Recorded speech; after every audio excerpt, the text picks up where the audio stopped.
दक्षिण भारतीय फिल्मों के सुपरस्टार रजनीकांत भी इस ऐतिहासिक समारोह में शामिल। ಸತತ 3ನೇ ಬಾರಿಗೆ ಪ್ರಧಾನಮಂತ್ರಿಯಾಗಿ ನರೇಂದ್ರ ಮೋದಿ ಅವರು ಪ್ರಮಾಣ ವಚನ ಸ್ವೀಕರಿಸಿದ್ದಾರೆ.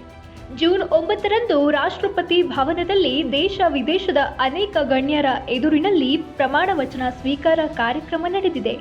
ವಿವಿಧ ದೇಶಗಳ ಪ್ರಮುಖರು ಇದರಲ್ಲಿ ಭಾಗಿಯಾಗಿದ್ದಾರೆ. ಅಲ್ಲದೆ ಸಿನಿಮಾ ಕ್ಷೇತ್ರದ ಅನೇಕ ಗಣ್ಯರು ಕೂಡ ಪಾಲ್ಗೊಂಡಿದ್ದಾರೆ. ದಕ್ಷಿಣ ಭಾರತದ ಸೂಪರ್ ಸ್ಟಾರ್ ರಜನಿಕಾಂತ್ ಅವರು ಮೋದಿ ಅವರ ಪ್ರಮಾಣ ವಚನ ಸ್ವೀಕಾರ ಕಾರ್ಯಕ್ರಮಕ್ಕೆ ಸಾಕ್ಷಿಯಾಗಿದ್ದಾರೆ. ಪತ್ನಿ ಲತಾ ಜೊತೆ ಆಗಮಿಸಿದ ಅವರು ಬಹಳ ಲವಲವಿಕೆಯಿಂದ ಈ ಕಾರ್ಯಕ್ರಮದಲ್ಲಿ ಭಾಗಿಯಾಗಿದ್ದಾರೆ. ಆ ಸಂದರ್ಭದ ವಿಡಿಯೋ ಇಲ್ಲಿದೆ. ಸಿನಿಮಾಗಳಲ್ಲಿ ಸೂಪರ್ ಸ್ಟಾರ್ ಆಗಿ ಮಿಂಚುವ ರಜನಿಕಾಂತ್ ಅವರು ರಿಯಲ್ ಲೈಫ್ನಲ್ಲಿ ತುಂಬಾ ಸರಳ ವ್ಯಕ್ತಿ.